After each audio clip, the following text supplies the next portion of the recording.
اس وقت ایران جو ہے وہ دنیا کے اصول کے حساب سے، ٹارگیٹڈ میونیشن کے حساب سے، ڈیفنس ٹیکنالوجی کے حساب سے، اسپیس کی اپنا استعمال کرنے کے حساب سے، میزائلز کی پینیٹریشن کے حساب سے ایک ایڈوانٹیج میں کھڑا ہے.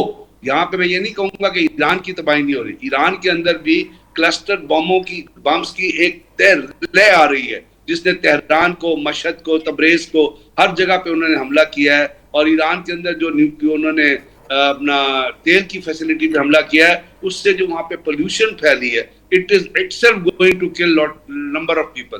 لیکن اب جب وار ہوتی ہے اور جس کے اندر ایران نے اپنا ریزالو دے دیا ہے کہ جی ہم تو نیگوشیٹنگ ٹیبل پہ بھی نہیں آئیں گے، اب وہاں سے اپنا حیرت یہ ہوئی ہے، حد یہ ہے کہ جو امریکہ کا دشمن تھا over a period of time, اپنا رشیا، ٹرمپ کو اس کو کہنا پڑا کہ جی ہمارے لیے کوئی کراؤ.